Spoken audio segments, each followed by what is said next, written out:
Good morning. I am Terry Foster, and I am the Donor Services Coordinator with Brainerd Lakes Area Community Foundation. And we would like to welcome you to the second annual State of the Lakes Crosslake. We are very excited to have you join us virtually today. And if you give us just a couple of more minutes, we're going to allow a little bit more time for some more participants to join us, and then we will start. Thank you.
Good morning.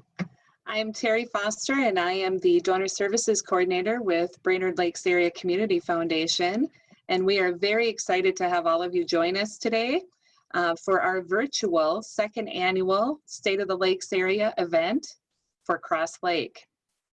As I mentioned, times are a little bit challenging, and we are excited that we're able to offer this webinar to allow for more information and connect you to resources and know what's happening in the Crosslake area. To start us off today, we have one of our board members, Kevin Larson. Kevin is the Vice President of the BLACF board and also a Crosslake area resident. Thank you, Kevin. Thank you, Terry. Well, good morning to all and welcome to the second annual Crosslake State of the Lakes event. As Terry mentioned, I'm Kevin Larson, Vice Chair of the BLACF board, a Crosslake resident. I actually reside right in Manhattan Beach, just north of there. I've been on the the BLACF board since 2017, and I also serve on the development committee. BLACF was established in 1998 and is directed by a 13-member board, which is all volunteer, and we have 1.5 staff helping us run this organization. This is our second annual State of the Lakes event here in Crosslake. We developed this event to help inform the seasonal and year-round residents of local developments, events, activities, and services to help people to help engage people, connect resources, and build community, which is the mission of the Brainerd Lakes Area Community Foundation. This morning, you will hear from Cuyuna Regional Medical Center, Central Lakes College, Lakes Area Music Festival, Whitefish Area Property Owners Association, Whitefish Chain Yacht Club, National Loon Center, Crosslake Chamber, and Lake Country Cares, along with the Crosslake Community Center, and also staff members and Executive Director Carl Samp. Some of our presenters have provided a presentation or video for us to share on their behalf, and some will be presenting live today via this Zoom connection. To start us off, I want to welcome Carl Samp, our Executive Director, to share a little about the organization and upcoming events. And of course, as we all know, this whole meeting style is different, so bear with us if we have a couple of glitches along the way. But welcome again to the second annual Crosslake State of the Lakes event. Carl, take it away. Thank you, Kevin. And Kevin is also on the Blightek board, so that was an easy slip by him. So thanks for all your service to our communities, Kevin. We really appreciate that and love your leadership. So I also want to recognize Terry Foster for all the work she's put in to put this together for us, and Amy and Abby down in our St. Cloud home office for helping us with the presentation. But especially thanks to all of our presenters and our attendees for joining us today. And we're delighted to offer this again to you to kind of inform folks on what's going on in the local area. So Terry, you can go ahead and advance. That's me. There's my contact information. Go ahead one more. We're going to show you a short video about the foundation that will give you a lot of the background information, so I won't have to talk as much. So Terry, you can start that whenever it goes. A foundation. It's the underlying basis or principle, the load-bearing portion of a building, and a foundation is an entity that supports charitable activities by making gifts and grants. Support in private foundations usually comes from a single donor, a family, or a corporation, while a community foundation garners its support from a broad range of sources. Individuals, companies, government entities, and other nonprofits believe in its work and support its growth year after year. It's a hybrid with givers of all sizes. Our local leaders had the wisdom to establish a foundation in 1998. The Brainerd Lakes Area Community Foundation now provides innovative ways for residents and businesses to give back and support key projects in our area. It's managed by a 13-member local board and has assets of many millions of dollars and growing. We are now teamed with St. Cloud, Wilmer, Alexandria, and Carver County as an affiliate of Community Giving, a nonprofit foundation which manages well over $150 million in funds. This allows our local foundation to increase its efficiency and leverage the power of the gifts they receive. The Brainerd Lakes Area Community Foundation exists to help shape the future by engaging people, connecting resources, and building community, as well as attracting, managing, and distributing charitable gifts. Since 1998, several $1 million have been granted to charities from foundation funds and through donor funds. Both unrestricted and donor funds are vital to the work of the foundation. One of the primary functions of the Community Foundation is to build and manage a permanent endowment to meet local needs. This is accomplished by helping potential donors understand those needs, identify projects they care about, and determine how their gift can make a difference. It does not encourage the support of any one charity, but as a neutral entity, it can assist donors in attaining their charitable goals. The Community Foundation works with donors and their professional advisors to structure and plan gifts that benefit both the community and the donor.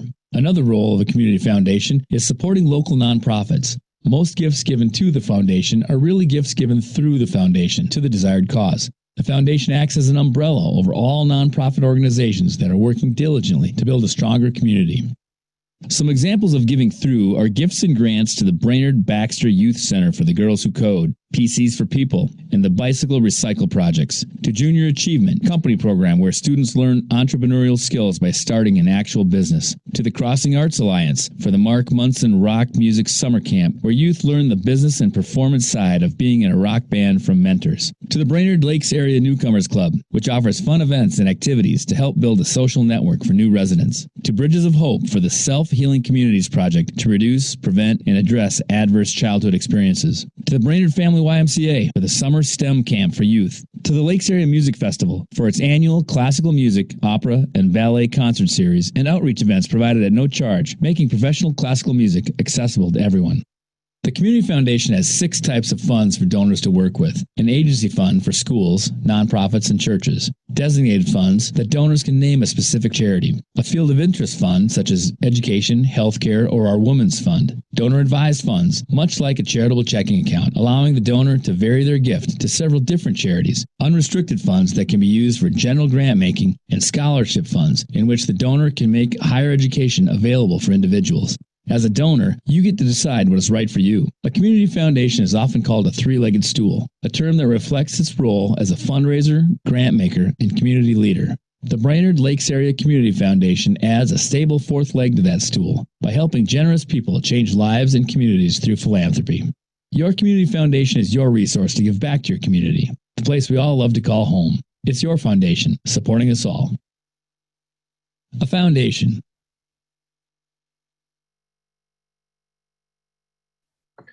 So that gives you some background about us, so I don't need to repeat much, but as Kevin in the video said, we started in '98. We've got the 13-member local board. We actually have about 12.5 million in assets. We were at about 15 million at the end of December, but as all of our funds have gone down, so did ours. We've actually given out now over 5.6 million in grants to support local causes. And we like to just say, we help make philanthropy easy for people. We also help generous people change lives and communities through their philanthropy and charitable work. And that can be anywhere in the United States. Actually, it can be international as long as it's a US-based charity. So one of the things we do for generous people is we recognize and hold them up, and we give out annually an award in philanthropy. And we do happen to have a couple of Crosslake residents that we've honored this year and in past years. So our current recipients of the award are Virginia and the late Kenneth Merrill. And I know Jenny was signed on to be on the show. So Jenny, if you're on, congratulations. And we really appreciate all the work you've done to support your local Crosslake area community. It's been tremendous.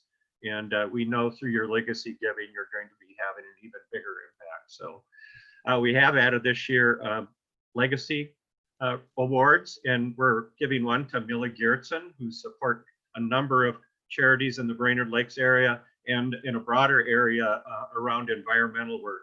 And then finally, Crosslake's Linnea Anderson, the late Linnea Anderson, who passed away last year.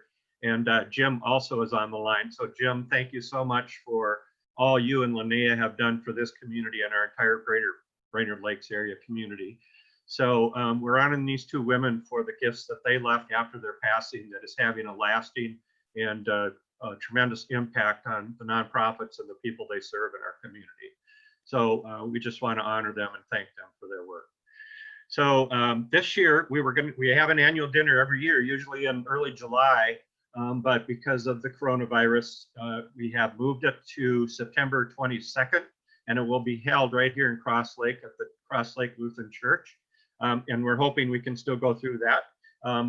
We're kind of focusing a little more on an award ceremony this year to recognize those folks I mentioned. But we're hoping you consider joining us for that. You can find information on it. I see the website right at the bottom, communitygiving.org events. And then there's also a chance to sponsor tables there. And you can either sponsor a table for 4 live, or you can sponsor a table up to 10 who will not be in attendance, but virtual. And those would be folks that you would want to name as your heroes that you would like to invite to an event if you could. And that could be employees, friends, coworkers, family, healthcare workers, other heroes that you think are deserving to be recognized. And then we'll ask you to give us a little information about why you're naming them. So thank you for that, Terry. So next up, I want to introduce Amy Hart, the Chief Operating Officer of Cuyuna Regional Medical Center. And Amy will be sharing information via video about what they're offering up in the greater Crosslake and Breezy Point area. Thanks for being here.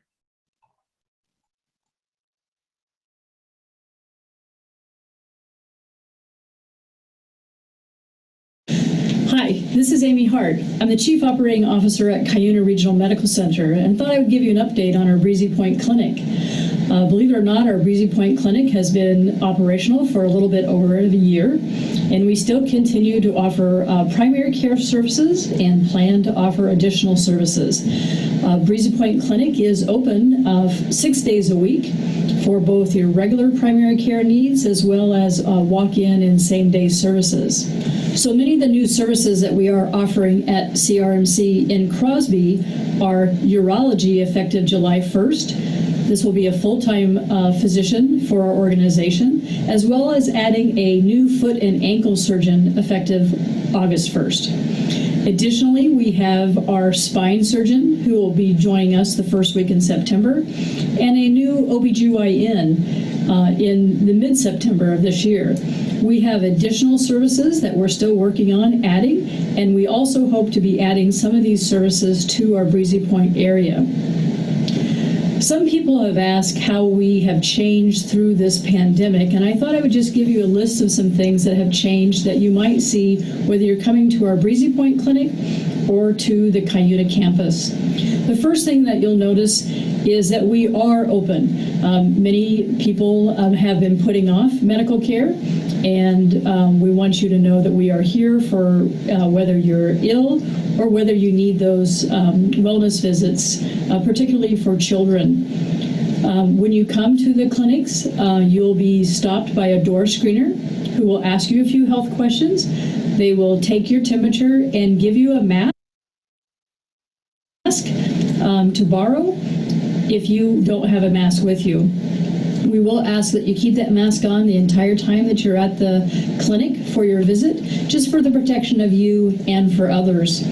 Additional things that have changed is for a time we were putting off elective surgery, and currently now we're operating through surgery. We're doing this safely and through all of the regulations and requirements that have been suggested to us through either safe practices or through the federal government. Additional services that you may notice that have popped up during this pandemic are online services. So if you need services of any kind, just call your doctor's office and talk with the scheduler or to the nurse about what your needs are. They might suggest a phone visit, a Zoom visit on camera, or ask you to come into the clinic where it is safe for you to come in and see your physician. Another item that we would like to stress to everyone is that keeping healthy is still job one. So if you have normal wellness visits for your children that you maybe have put off, or wellness visits for yourself, or you believe that you have other issues, please, again, call your physician's office, talk with them about what's going on so they can best decide how to serve you, again, either by phone, a Zoom visit, or coming into the office.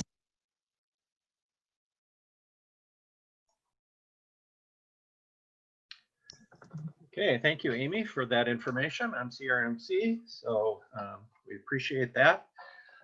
Next up, we have some slides from Central Lakes College, and I don't believe Jana is here right now. So, and if I'm wrong on that, somebody come up and have her come on.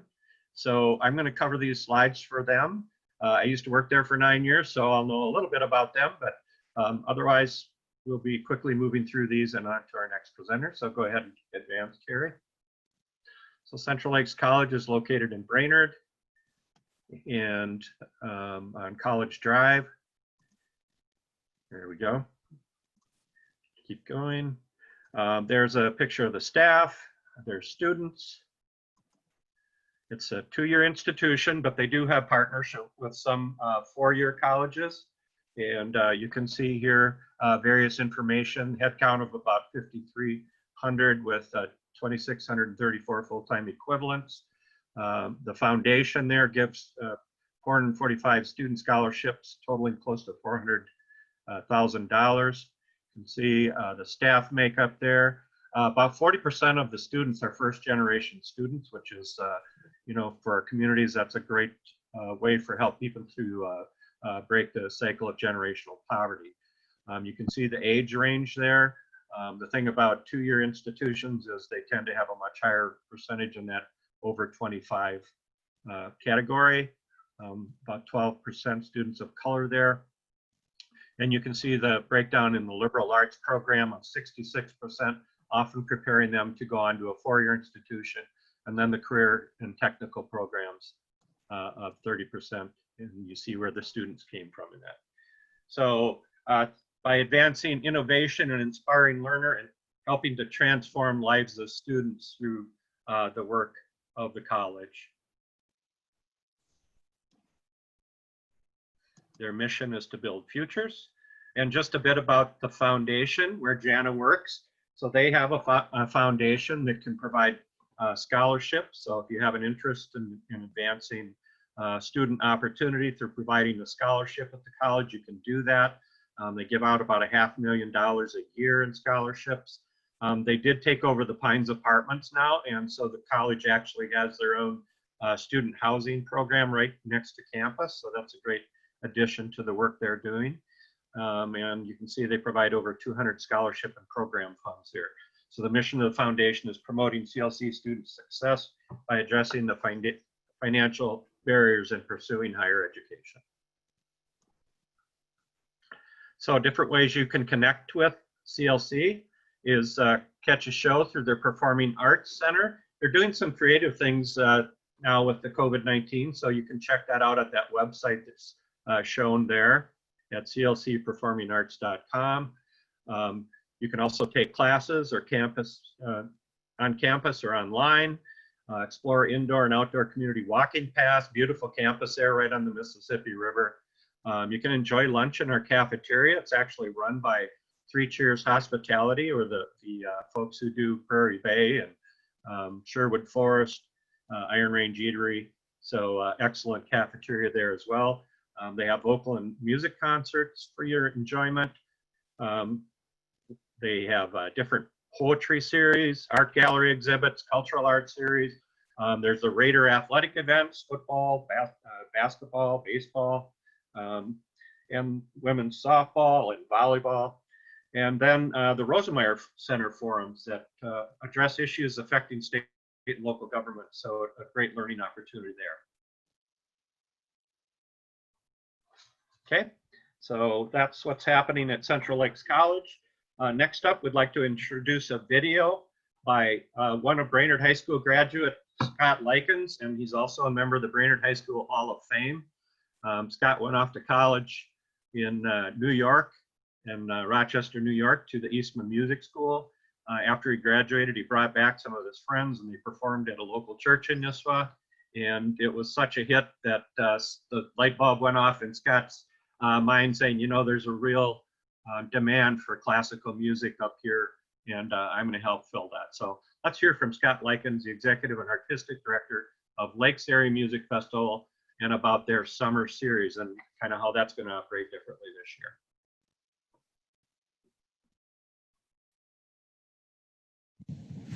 Hi, I'm Scott Likens, Artistic and Executive Director of the Lakes Area Music Festival here in the Lakes area.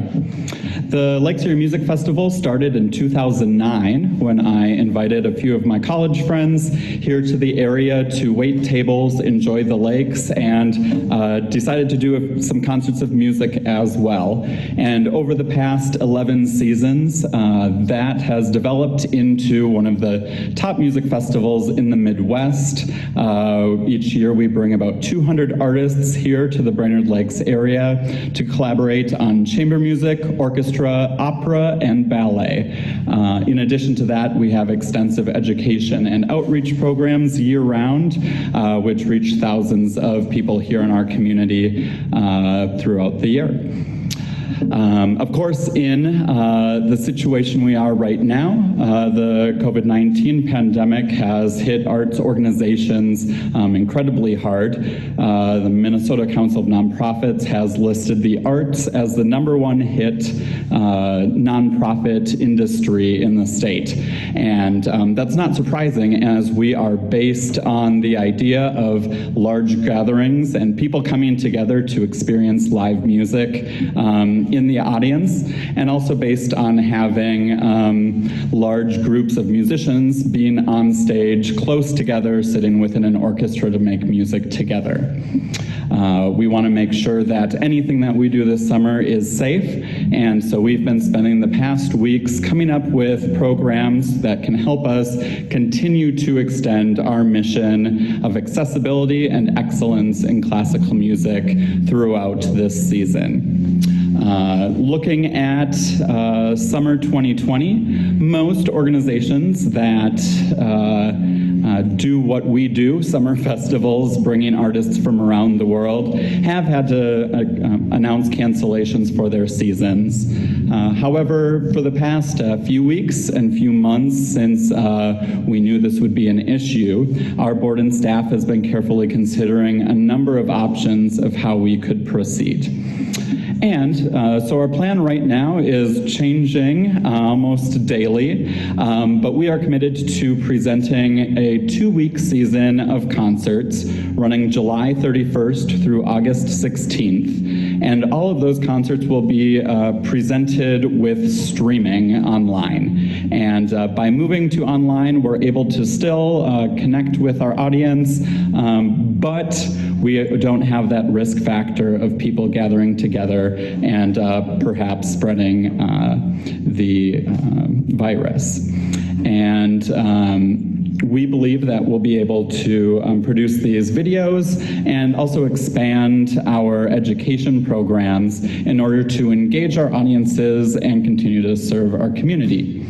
In addition, we are considering the possibility of running some live events here in town, but we'll be waiting until July to make those determinations and those announcements as we go.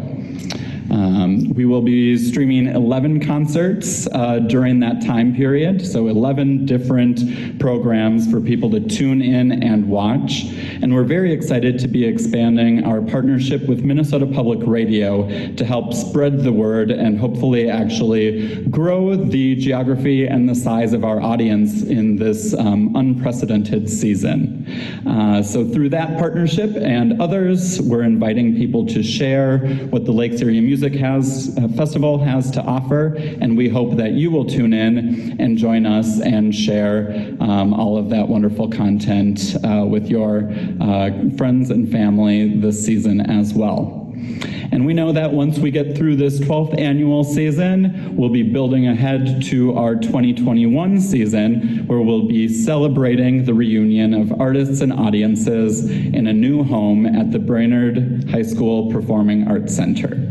Thanks so much, and we'll see you this summer. Well, thank you, Scott. Scott just did a presentation at a webinar we did last week on innovation in the arts and how they were adapting during this COVID situation. Lakes Area Music Festival is a true treasure to our community, you know, right up there with our lakes and the Mississippi River. And if you haven't been to one of their performances yet, I strongly encourage you to take that in. One thing I failed to mention at the front end is you'll notice down at the bottom of your screen, there's a Q&A bubble there. And you can enter questions you might have, and we'll try and answer those at the end, or hopefully a panelist that might be on. And if you have one for maybe one of the videotape things, if you want to get us your question along with, I think we have your contact information, but you might provide that. We'll get that answer and get it to you. So you can also put information in the chat bubble as well. So next up, we have Tony Coffey, the president of WAPOA, the Whitefish Area Property Owners Association, to give you an update on lake health in the Whitefish area. So, Tony?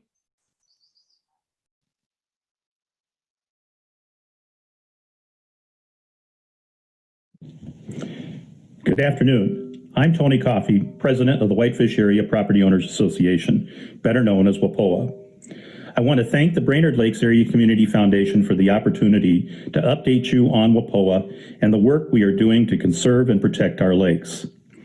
As for many of you, the COVID-19 pandemic has had a dramatic effect on our ability to hold public events. We have postponed our annual meeting that was slated for June 29th, and we are still holding out hope that we will be able to have a 50th anniversary celebration at the end of August. And yes, this is the 50th anniversary for WAPOA. It's a milestone that is a testament to the work of many, many volunteers over the last 50 years.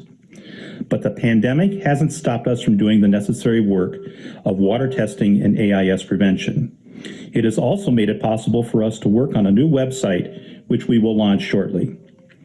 Over the past 7 years, WAPOA and its members have spent over $230,000 on inspections, over and above the money spent by the state of Minnesota and Crow Wing County. In 2020 alone, we have earmarked $47,000 from our budget for inspections. We work closely with Crow Wing County to staff the 7 landings on the Whitefish chain with DNR-trained inspectors. But there are a number of other private landings on the chain and other area lakes. We encourage all boaters to clean, drain, and dry to keep invasive aquatic plants and animals from infesting our waters. To our knowledge, we still do not have Eurasian water milfoil, starry stonewort, or spiny water flea in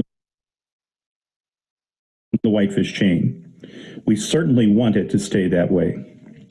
We continue to do monthly water testing on 42 lakes within the Pine River watershed. The data that we have collected over the years for water testing was instrumental in the formulation of the Pine River Watershed, One Plan. WAPOA and the Pine River Watershed Alliance worked with Crow Wing County Soil and Water Conservation District staff and Mariah Roofer from Houston Engineering to develop the individualized lake plans based on the goals and recommendations of the One Watershed, One Plan. 7 lakes on the chain and 2 additional off-chain lakes have been designated to receive the first round of these plans. WAPOA and the Pine River Watershed Alliance contracted the services of consultant Dick Osgood to analyze the causes and remedies for the weed and algae growth in Upper Whitefish in 2018. Working with Dick's analysis and recommendations, with the staff at Crow Wing Soil and Water Conservation District, and with Mariah Roofer with Houston Engineering, we will be conducting additional tests in 2020 for deep water phosphorus, dissolved oxygen, and algae. And we conducted our annual tree sale, selling 2,000 trees, are conducting a virtual shoreland restoration seminar tomorrow, and producing a wonderful 50th anniversary edition of our magazine, Liquid Asset. So we are very busy. We are grateful that we continue to have so many loyal members, both individuals and businesses, who support the work that we do. We thank you, and we will continue to do the work to conserve and protect the precious waters that surround us. Have a great afternoon and stay safe. Thank you, Tony. Thank you so much. Oh, go ahead. Sorry, Terry. Thank you, Tony. Good afternoon. And we do have Tony in the audience, so he would be able to answer your questions should you have one for Tony. So thank you. Next up, we have John Pribble, the Commodore of the Whitefish Chain Yacht Club.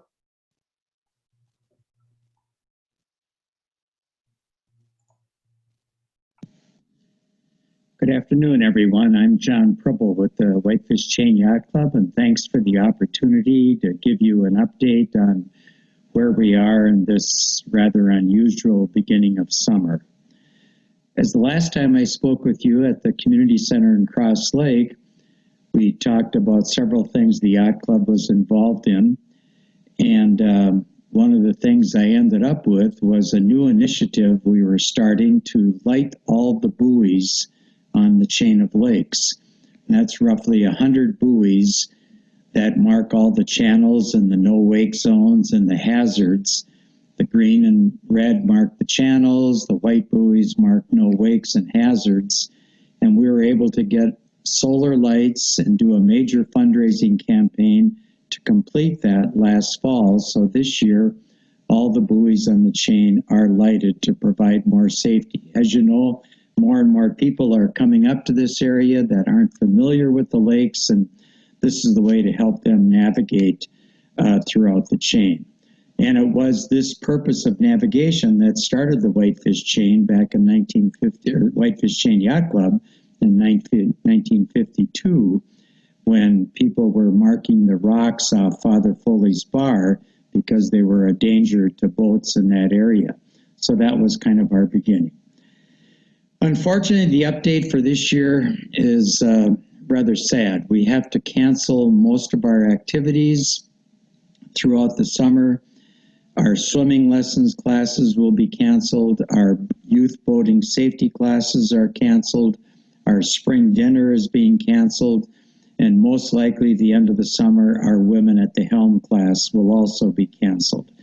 It's sad that we have to do this, but in light of what's going on, that's kind of where we're at.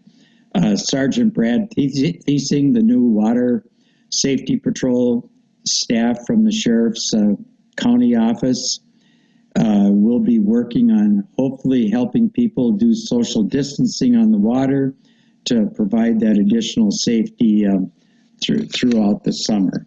Another thing that the Yacht Club is doing to have a little more safety is we've developed a gaiter that you can purchase to put around your face to help with the social distancing. And I'll try to show you a picture of that here with the Yacht Club emblem on it. And those are for purchase on our website at wcyc.info. So please take time to look at that if you would like, and help support the Yacht Club in the future. Also, I talked about the buoy campaign. We did have a very successful fundraising effort to raise the amount of money to light all the buoys, but now the problem is we have to maintain those. And unfortunately, throughout the summer, some of the buoys do get damaged and we have to replace them. So anything that you can do to help us, if you haven't had a chance to contribute to this fund, please take the time to do so.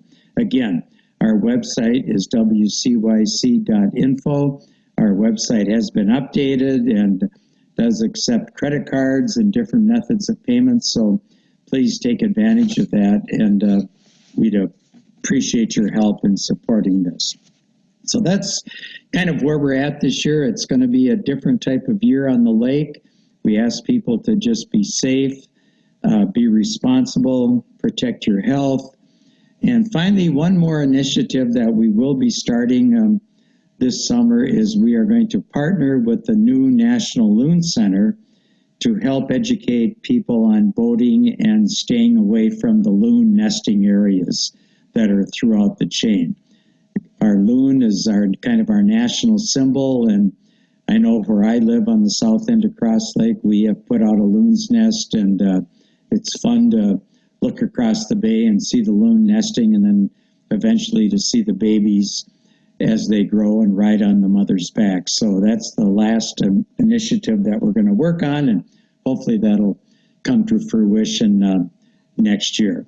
So thank you very much for the opportunity to speak with you, and I look forward to a safe boating summer. Thanks again. Well, thank you, John, and a great segue for our next presenters. And I have to say, these are a couple of my favorite people.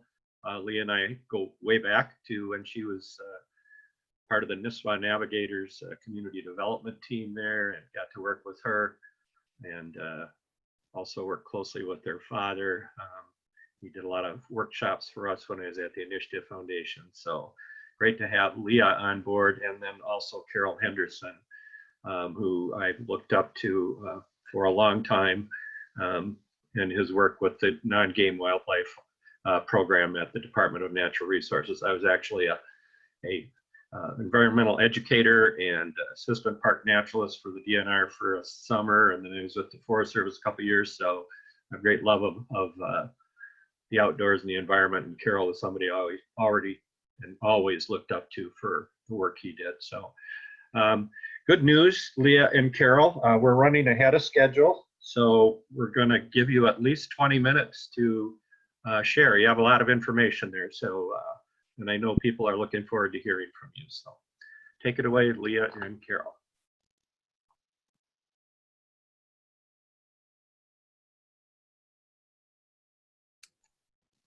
Can you hear me? We can. Okay, good. Thank you. Just want to thank the Brainerd Lakes Community Foundation and Carl on that wonderful intro. Absolutely love you, if you can see me. I am, been on the Lake Foundation, or just came from the Lake Foundation meeting. I've been on the National Loon Center since its inception, since it was a community-driven project from the Minnesota design team. So it has been a tough year. I'd like to echo everything that John and Tony said as far as our community and the environment. But it's been a tough year for our country, our community, and our board. But respectfully, we are staying true to our mission, which is to be an interactive education destination that transforms actually visitors into champions for loons and freshwater. So we I'll do 3 quick updates.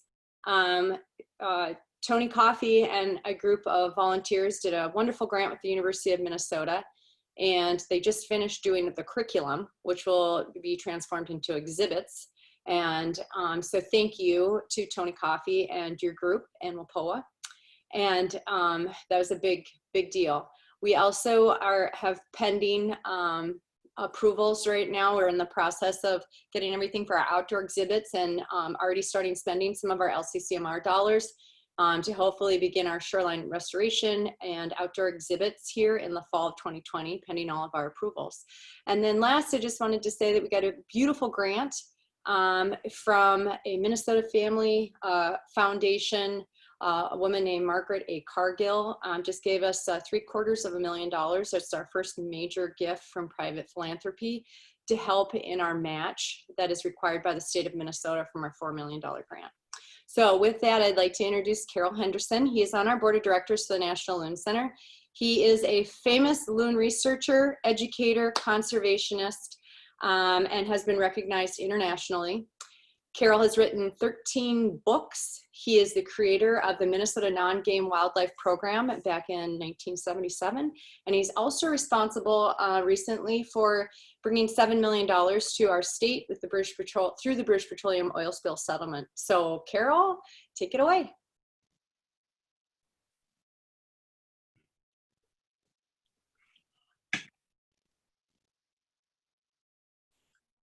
I know. Okay, thank you so much. You can hear me okay? Yep. Hello? We hear you. Can you hear me? Okay, great. Well, I appreciate the chance to join you today for this presentation and program. And I'm going to go over just a very brief loon update with some things that are relevant for this particular season.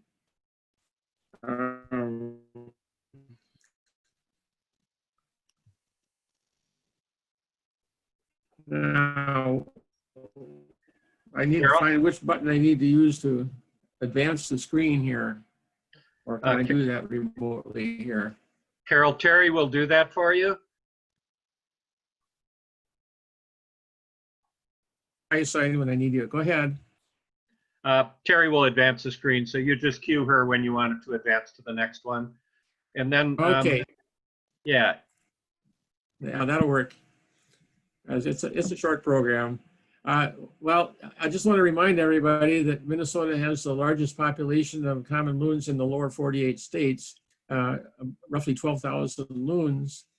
And we intend to keep it that way through the support and promotions and work on the National Loon Foundation and the work with Leah and Carla and everyone is doing. I thought you might like some background information here. This is the result of the Audubon Breeding Bird Atlas that was done from 2009 to 2014, and it shows the whole range of loons in Minnesota going all the way down generally to the Lakeville area and of course up to the Canadian border. Go ahead. Go ahead.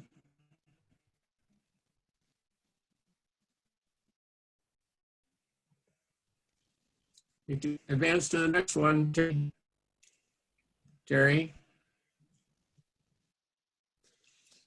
I've got 6 tips for today on things that you can do to help the loons.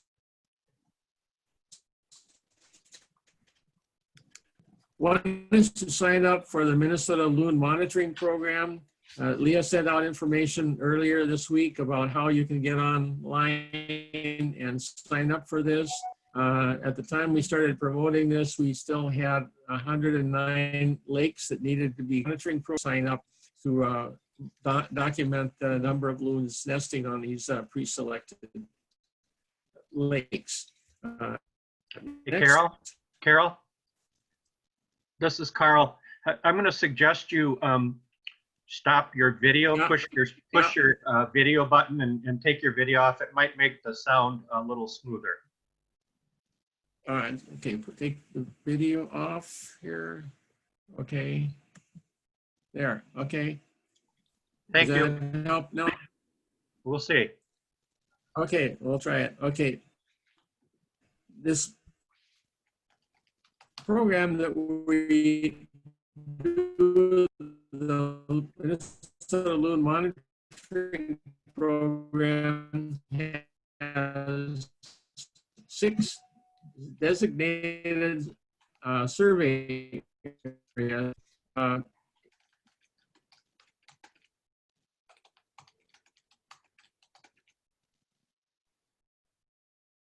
94 and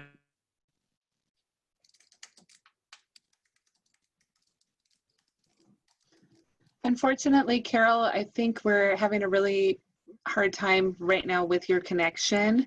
I'm wondering if maybe Leah could perhaps present some of these while we work on your connection. Can you hear me, Terry? Yes. Loon monitoring program we just sent out. So if anybody has any information on that, they can email me at leah@nationalloonscenter.org. If you flip to the number 2, Carol's put together 6 pretty cool things that people can do here. We're actually going to send these out to all the lake associations. These are just graphs with the loon population here in our local lakes. If you want to keep forwarding it, I'll go through it. Carol, if you get your connection back, pipe in anytime. Support the Minnesota Pollution Control Agency in their efforts for Get the Lead Out campaign to help loons avoid lead poisoning. Carol's been working really hard on this.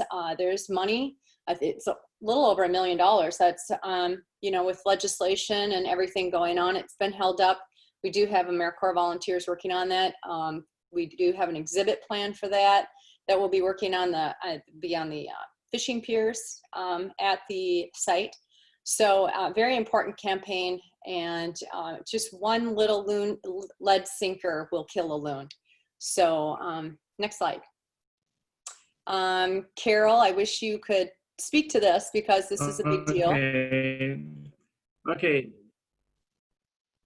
next. Okay, did you get number 2 here on the line now? Yep. And then the Deepwater Horizon Fund is where some of the funds went to Minnesota Pollution Control and the rest of it to the DNR. If you want to flip to the 3rd and keep going.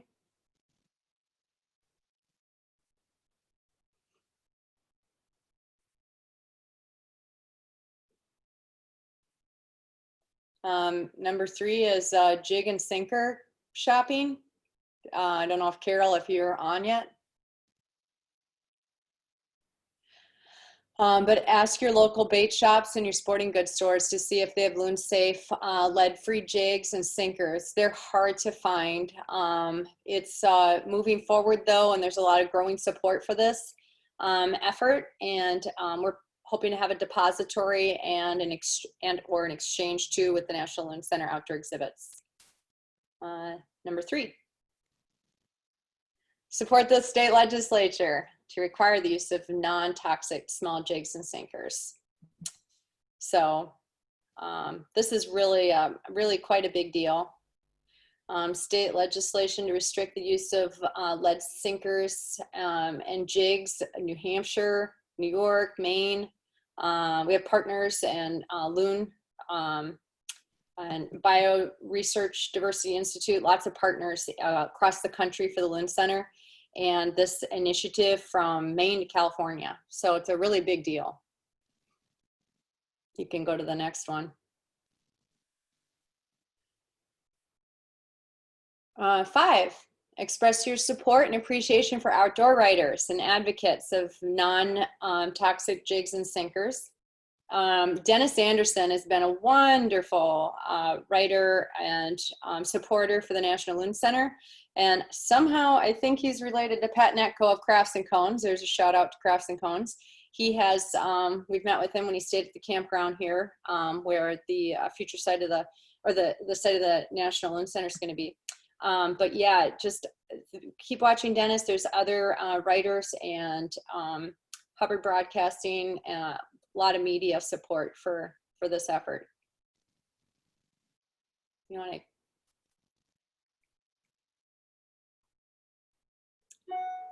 I wish Carol could speak to all of this. This is unfortunate. I'm sorry if you want to keep going forward, but. And take time to enjoy loons. Something kind of neat in our community is we do have a loon in the bay, a family of loons, and they nest and have had some success with raising their chicks, some not. It's a very busy bay. But I am happy to announce that the loon finally moved away from my side of the bay, and the loon has nested on the island, which is right the island in front of the dam. And I am working with John Pribble with the Whitefish Yacht Club to get a loon buoy out there so that people are aware and respectful. Boater safety is a really, really big deal for loons, so watch them. I know in the state of Vermont alone, they help to restore the loon population, just working with lake associations and boater safety. So in conclusion, I guess as far as loons go, it's loons, lakes, and humans. Water quality is constantly declining. Freshwater ecosystem animal populations have plummeted by 75% since 1970. They say loons may cease to exist in Minnesota by 2080 if we don't change our current course. Humans need to step up and help. We have nature deficit that is affecting all of us. So get out and enjoy, and thank you for your support, Carl, and everybody in our community. And this, we have the, Cindy's next with Matt. Matt's on our board from the Brainerd Lakes Area Chamber of Commerce, and they are also going to be our operator and maintenance for the future National Loon Center. So eternally grateful to the Brainerd Lakes Area Chamber of Commerce. And I know Cindy's on. Yeah, so next we're going to hear from Matt Killian, and Matt's on the National Loon Center board as well, as is Jim Anderson, who's on our call today. So, so we're going to hear from Matt about their Lake Country Cares initiative that is working to get our businesses opening while keeping employees and customers safe. So you'll be hearing that, and then Cindy will be reporting from the Crosslake Chamber office. So I just want to say one of my favorite times of the year is usually in early April, around the 1st of April or early April. I live on the Mississippi River just north of Brainerd above the dam, but the river opens up before the lakes do. And we have about 2 weeks where we get a significant gathering of loons out in front of our place. And it's always a great time listening to loons call 3 in the morning or so. So really love that. I know we're trying to get Carol, Carol's trying to log on, and you know, it's just one of the things that we risk with a virtual situation is what the Wi-Fi connection is like, and does it support, you know, video and audio for this type of thing. So, so we apologize that that didn't work out the way we want. If Carol gets on with a clean connection, we might be able to come back. We're running quite ahead of schedule, so we might be able to come back and hear from him as he talks through some of that information. So next up is going to be Matt talking about Lake Country Cares, and then we'll hear from Cindy.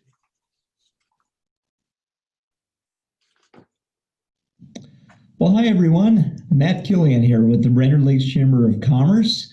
Welcome back. Welcome back to our wonderful community here. I know a number of you have been here for several weeks now, and now we're getting to the point where we're looking forward to summer and the warm weather and the water and all the memories that we're going to make with family and friends. And I just wanted to say on behalf of our business community and on behalf of our community, we feel like you're such an important part of this area, the same way that our local residents are. You get involved, you give back, you support our local businesses and organizations, and I just want to say thank you for doing that, because it means a lot, and you're a big part of the Lakes area. I also got to say thank you to the Brainerd Lakes Area Community Foundation for their tremendous work in supporting just a variety of different organizations and projects, and for pulling these groups together like we are today. It means a lot to have people connected. So I wanted to give you a quick update on a project that we're launching now that I'm particularly proud of, and it's a COVID-19 safety campaign called Lake Country Cares. So you can find more information about it at lakecountrycares.com.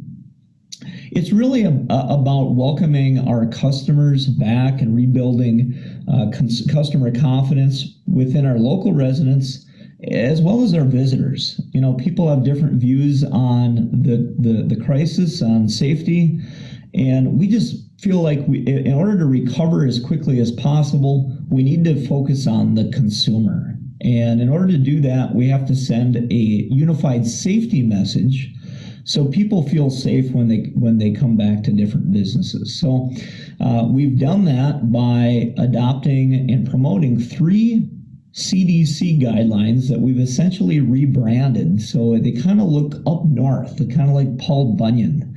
And the 3 best practices are to breathe safely, to touch safely, and to walk safely. So breathe safely is about wearing masks, and about barriers and shields and things of that nature.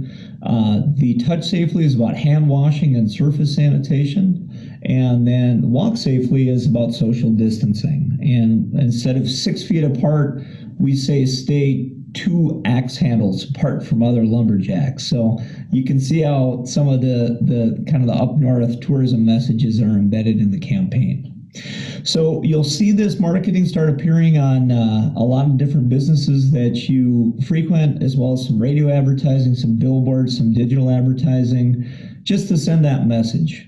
Nowhere in the state is this happening but for the Brainerd Lakes area, and that's because of the partnerships that we have. So number one is with our business community. More than 100 businesses have already shared their COVID-19 preparedness plans that are required by the state, and those are going on our website, lakecountrycares.com, so that when they publicly share those, they can find consumers that can just go right onto that website, search those plans, and consumers can see exactly what that business is doing. And then we also have a whole bunch of partners locally, lots of cities, Crow Wing County, the 3 healthcare providers, the hospitals in town, 5 area chambers, the Brainerd Lakes Area Community Foundation, and other funders as well. And that's what's making that campaign more powerful. So if you go on the website, you can find ways that you can participate in that, help us spread the word. You can also buy some pretty cool plaid masks that are all the rage right now, lots of different colors and styles. So check that out, lakecountrycares.com. And that's it for me. Enjoy the summer, enjoy our businesses, and hope to see you around the Brainerd Lakes area very soon. Catch you later. Bye. Thanks, Matt. And right before we hear from Cindy, I just want to model one of the Lake Country Cares masks. So every business that signs up gets 5 masks in different colors. My red and black one happens to be out in my car. That's the one I wear all the time, but here's an example of a mask. Some of the other hot pink is another one. So anyway, with that, Cindy. Thank you. My name is Cindy Mugato. I'm the director at the Crosslake Chamber of Commerce. And I have those masks actually for sale at the Crosslake Chamber office. You can just pop in and buy one. I think they're about $6. They're very comfortable as compared to some of the other things we've been wearing. So you can also order them at the Tea Hive. If you go to that lakecountrycares.com website, you can order them in bulk for your employees or friends, neighbors, family. We find that it's a good initiative, and we're hoping to encourage tourism safely in the lakes area. So our office in Crosslake, out of the Crosslake Chamber Welcome Center, which is located just across the street from Andy's Bar and Grill. It has a public restroom in there. It's loaded with maps, brochures, business information. It's staffed year-round by me, and I have a part-time gal, and then we also have a slate of senior citizens that volunteer at the Welcome Center in the summer. We get a lot of traffic from the campground. A lot of folks stop in to talk history, tell their stories. So it's a huge asset to have those senior citizens in there who can tell their stories. They've also been here for a long, long time. They know a lot about Crosslake, so it's really a win-win situation. The COVID situation, of course, has challenged our organization as well. We've had to lay off our part-time staff, and I am down 50% on my senior citizen volunteers. I have 5 of them that are bound and determined that they want to get out and about, and so they are volunteering in the Welcome Center this summer. So we are practicing very much so, you know, personal distancing and safety measures, because they are our most vulnerable folks. We have a free downloadable Crosslake app that you can download on your mobile device, and it's super valuable, not only for a quick reference to the restaurants, the dining, the lodging, the activities and events taking place, but we also use it for other things like voting when we have chili cook-offs and soup fests and so forth. The Chamber and volunteer committees organize 3 major events in Crosslake: Winterfest, St. Patrick's Day, and Crosslake Days. They're all intentionally take place in the off season, in the winter, in March, and in the fall, to encourage tourism in the off season. These events drive a ton of revenue and sustain the year-round operations of many businesses in the area. We also assist and partner with others to organize a variety of things. The annual Crosslake Fireworks display is taking place this year. That'll go off on Sand Island on the south end of Crosslake on Saturday, July the 4th. It's the 50th annual event, and it's easy to, you know, personal distance with that. Every family is in their own boat. So that will work out very well. The Light Up the Dam efforts, I know if you've noticed the flag, the American flag hanging on the dam is fabulous, and we just love decorating that dam. We serve on that committee as well. The cabin calendar just came out. It's a little crazy because we had to go to print no matter when the events were happening or taking place or canceled or whatever. So the events are listed in there as they should have taken place, but just keep an eye on crosslake.com for updates to that. And then of course we assist all of the businesses in Crosslake we love ideas, we love helping them market their businesses, so we're always working for them. Go back a couple slides. If you go back to the community center, this one I'm going to default because I see TJ is on the agenda here. I just had a few points to talk about that. It's a wonderful asset in our community, and I'll let TJ bring you up to speed on that. So if you want to flip to the next one. The U.S. Army Corps of Engineers Recreation Area is really our town gem. The U.S. Army Corps of Engineers owns property all over Crosslake, which includes many levees. They own the land on the South Bay Park in Crosslake that the city is now working to develop. They own the land that the Historical Society sits on, that the Chamber Welcome Center sits on. They own Andy's parking lot, just to name a few. And leases allow others to operate and maintain these properties. So just as the LOON Center will be located on the core property, these are all taking place through leases. So it works really well. At the campground area, they have 122 reservable campground sites, most with electric. There are fishing piers both above and below the dam. Very, very good fishing there. Lead-free sinkers, as Carol and Leah would advise. they do actually really encourage that program as well to all the folks fishing there. There are 2 boat launches. One was damaged this winter on the north end of the campground, so it's closed, but the main use in the campground is open. There's a wonderful picnic shelter. They have a playground. They have public restrooms. In the summer months, they have a staff of 7 employees and 14 volunteers. The volunteers are they come in their campers, they're the hosts. It's a win-win situation for these retired citizens too that camp there all summer. And then the winter months, they're typically down to just 2 employees. The name of the dam is actually the Pine River Dam, and it's one of 6 dams that controls the upper Mississippi watershed. Let's see. The campground opened June 1st this year, and I spoke with Park Ranger Corrine Hodap yesterday, and she said the folks there are very respectful so far with the COVID protocol procedures in place. So that's excellent news. The campground is really a Crosslake's resort. They turn over 122 sites, weekly or daily or, every 3 days or so. So it really does drive tourism to our area. So that's just a really win-win situation. And then the last slide, summer 2020, we're looking forward to it. We are looking forward to outdoor activities, which seems to be the safest way to go. As I mentioned, the fireworks, that picture is just fantastic. That's really what the lake looks like. All those little lights are boats. It's just literally a sea of boats out there. We broadcast that fireworks display. It'll be a 20-minute display. And if you tune into Skeeter 101.5, the music is choreographed to the display. So that's very cool. The city funds that display, and then fundraising takes place. The city funds, well, it's a $20,000 display, and the city funds $15,000 of it, and then we fundraise for the additional $5,000. Grandpa's Run for the Walleye traditionally always takes place on Fireworks Saturday, and this year they're going to run a virtual race for that.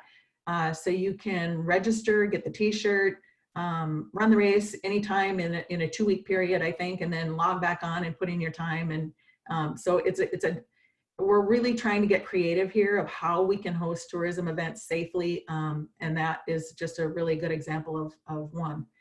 The outdoor music series in the Crosslake Town Square, which was really up in the air for a few days there, is now back. So that music concert will start at the Town Square area June 27th, every Saturday night. A different band under the gazebo, and families are asked to just social distance, in their own little clan, groups of 6 or whatever, they're in the yard. So that will be a very safe way to go. Paddle to the Moon is an event that started 3 years ago by Windwater and Wheels. It's fabulous. We all grab a kayak and we kayak from the campground to Moonlight Bay. Super fun under a full moon, which is very cool. And then we're working with the Lions on the flea markets to take place this year. We've got to figure everything out. So the next major event that we're planning for is Crosslake Days. That'll be the last weekend in September. Hopefully that will go off. It's a chili cook-off, arts and crafts all over town. We're hoping to have a street dance that night as well. So depending on what COVID looks like in September, we are going ahead with our planning, and then we'll, alter things as necessary. So crosslake.com is the website that we host that gives you all the information on events that are taking place. And we're always eager to explore ideas regarding events and activities that bring people into town, which support our businesses. So with that being said, that's the update from the Chamber. Thank you. Thanks, Cindy. What a great update. Hey, Terry. Maybe you should have Cindy go ahead and talk. TJ is actually pouring footings today for the basketball court. So, and we do have some slides. So maybe you want to talk about the community center? Or Sure. Great. Sure. So I'll just tell you that the community center is owned and operated by the city of Crosslake, and they offer year-round activities. It's a fabulous resource of activities for our senior citizens. And they're working on programs for youth. This summer, they're hoping to have a baseball program for kids, as well as library reading activities. New this year is what you're looking at here, the pickleball and basketball courts. Currently, there is outdoor activities. We have beautiful tennis courts that are used a lot, and they've been playing pickleball on those tennis courts. So now they're going to have independent pickleball courts, which is really a very popular activity. It's just growing nationwide. They have lovely baseball diamonds there. There's a picnic shelter that includes restrooms and a kitchen. So if you have a, party that you want to have where you have kitchen service and sinks and water, that's all available for you. There's a lovely playground there for the kids. They have a really big sliding hill that when we have our Winterfest event, we have a big kickoff party down there, and they used to haul all the excess snow from the city parking lots over to the community center, and they made us a sledding hill. And now they actually have made a dirt hill, and and they groom it, so it's like just an awesome sledding hill. Last year they put in a brand new ice skating rink, hockey size with walls, so you can actually have a real hockey game. There's a lovely dog park there that came out of the Crosslake initiative about 3 years ago, so that's a great place. It's kind of a wooded, shady area for your dogs to run crazy. And then of course the new pickleball sites. So I can't really read these slides, but yeah. This is just construction of the new pickleball and basketball courts going on. Terry, you can advance a couple. You can see them putting the pavement down. Yep, and they're working on that as we speak. They have community gardens outside, and that was so popular that they doubled the size of that. So if you want to have I don't know, I suppose they're 10 by 20 or 10 by 30, a little garden space. It's a very social place. I actually have a garden plot there, so it's very easily, social distancing in the garden. Inside the community center, they have a full gymnasium. They have a great workout facility that they, have membership passes to that. There's a full library. They've been the site of the senior meal program, so the senior citizens can go there and have lunch every day. They've also been facilitating the Meals on Wheels for those that can't get into the center. However, that has shifted a little now since the COVID. It's being handled by the Catholic Church here in town. They also have meeting rooms. So it's just a really great facility for the community, and it's used a lot by all ages. Carl, you might have to read this, I'm not sure. Yeah, I'll share a little bit. Just the temporary hours right now are Monday through Friday, 8 to 4, and on Saturday are 8 to noon. Also, the gym is opening up on the 15th, as are the projected pickleball and basketball courts. It's supposed to be open next week, so great timing for that. So wonderful to have that. The weight room is open now, started yesterday. I'm sure there's you need to call for appointments, so there's no walk-ins. 1 hour limit on time, and there's some additional information there that you can contact the community center for details on that. So masks are highly recommended at the community center. So library is offering pickup service for books, so call ahead, get that. And starting on Monday, the senior meals looks like they're starting back up again. So a lot of things are opening up next week. So thanks for pinch hitting on that, Cindy, and for all the great work you and Matt are doing with our chambers. You guys have been given a very difficult task this year, and thanks for stepping up and going to bat for us up here. So appreciate it. Okay. So we're going to just talk a little bit now about the Community Foundation and how we're supporting some of the things you're hearing about. I did mention to you that we have this Corona Response Fund called the Brainerd Lakes Area Response Fund, and we've made about $70,000 in response-related grants so far.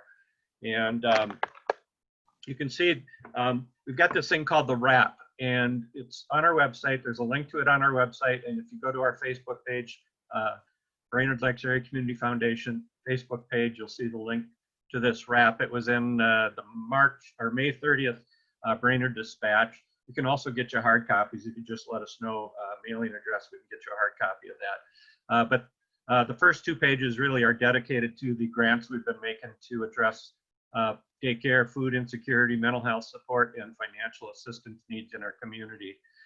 So we featured grants to the YMCA day camp, the outreach program, meals program out of Nisswa. That's that story right there. We will have made about 22,000 in grants to the outreach program, which will provide over 66,000 meals in the greater Brainerd Lakes area. So it's an incredible program.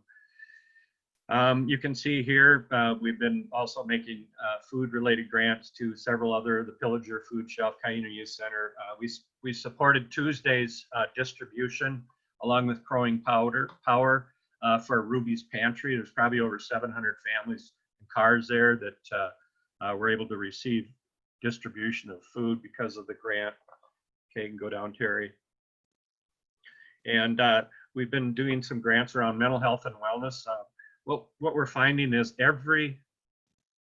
we've been having presentations coming into us about food, about mental health, about domestic violence. Just about every one of those says there's an increase in their calls and need between 25 and 30% of all these areas. So because of the social isolation and the financial stress on families and everything going on, you know, mental health has been a big need. So we've made grants to the crisis line and referral for their hotline and their focus groups that they're doing. And then another organization called Wellness in the Woods provide warm line support. So non-crisis situations, but provided counseling and support. And then they help people develop written individualized wellness plans called WRAPs. So we've supported that. Go on to the next one.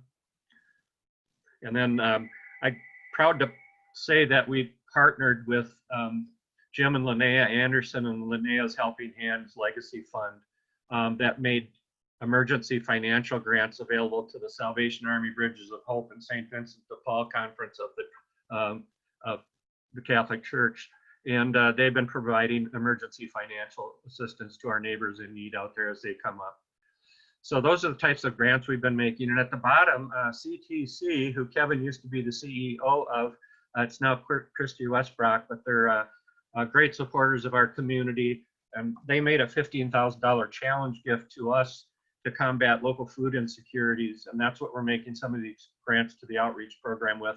But they also challenged other area businesses and folks in our community to match their gift, not necessarily the entire 15, but to raise at least that. And so we do have that opportunity out there now. If you'd like to join us in supporting our neighbors in need up here, you can do that at our website. You can see that at the bottom, www.communitygiving.org/COVID-19. And then if you scroll down, you'll see our response fund. So you can join us. We're in a campaign right now with financial institutions too. And we've raised about $20,000 from our local banks and credit union so far. So, okay, Terry. So I just want to share now in summary, like we said, we help generous people change lives and communities through their philanthropy. And here are some ways that you can support our community. And I'm talking about our greater Brainerd Lakes area community. But there's some funds of interest right in the Crosslake area you should be aware of that aren't associated with us, but it's still great opportunities to support your community. And you already heard, you know, some ways to support the Yacht Club and other things going on in our community. But the Crosslake Area Community Foundation, there's a separate independent community foundation serving the Crosslake area. The Crosslake Parks and Library Fund is available. You can support that work. The WAPOA Fund, that's with the Initiative Foundation, as is the LOON Center, National LOON Center Fund. So you can support those activities. Now, for us, we have the Brainerd Lakes Area Women's Fund. So if you're passionate about women and girls and projects related to that, you can support that. I mentioned our response fund already. Lakes Area Music Festival, they have an agency fund with us, so you can do that. And then all of these nonprofits listed below do have agency funds with us or field of interest funds that you can support. So YMCA, Kinship Partners, Habitat for Humanity, Mount Ski Gull, the United Way, Camp Confidence, Sharing Bread Soup Kitchen, Crosby Regional Medical Center, the Petrocat Fund for Dogs, Spirit of Hope, which kind of does what Linnea's fund in supporting financial assistance. Crosslake Lutheran just started an agency fund with us this past year. So if you belong there, that's another place. And I'm going to just add Linnea's Helping Hand Fund. You can also come alongside Jim and Linnea and support that work too, to honor Linnea's legacy. Other giving opportunities, if you're interested in setting up your own charitable fund, we can help you do that by setting up a donor advised fund. It's like a mini family foundation. We can also do that for businesses through a corporate advised fund. You can set up a designated fund that would support a specific type of activities out there, like the NISWA Enhanced Reading Fund is an example of one of those. Field of interest, that supports specific causes like our Women's Fund, Brainerd Public School Foundation. Also, our agency funds, we have about 18 of those now that support specific nonprofit organizations. Our scholarships primarily are given in the Brainerd Lakes area to the Brainerd Public School Foundation. If anybody wanted to start something for the Crosslake Charter School, they could certainly do that. So you can support any cause or school you choose through scholarship funds. And then finally, legacy gifts. You know, gifts that support causes that you care about through bequests or designated recipients of the IRAs or life insurance policies or things, property, real estate, things of that nature. So those are all ways that people can give through the foundation, and we're happy to help you meet your charitable goals. So that's what we're here for. Please advance. Okay, so we just want to thank you for attending today. We really appreciate it. Looking at I don't see anything in the question and answer session. Anything in the chat that you saw, Amy or Abby, related to questions? I did not see anything come through. Okay, so while I finish up here, if you got a quick question, let us know or send it to us. You know, my contact information is on there in the screen. You can send it and we'll get an answer to you sooner than later. So, but once again, we really appreciate your attending with us today. I know there's several people that registered that are probably going to watch a tape version of this. So all of you, we thank you for logging on and watching.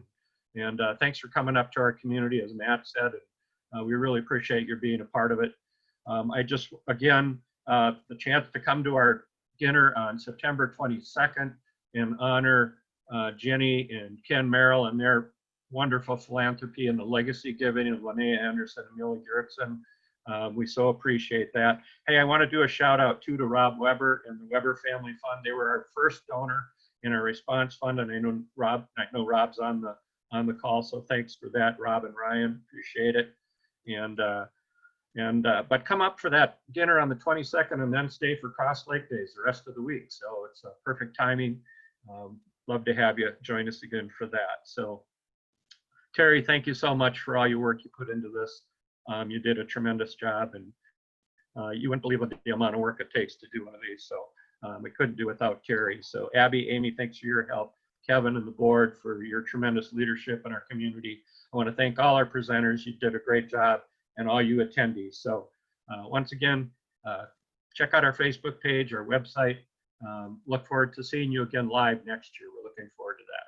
So thanks, everyone. And one last check of the chat room. I don't see anything there. So thanks for joining us. We'll look forward to seeing you down the road.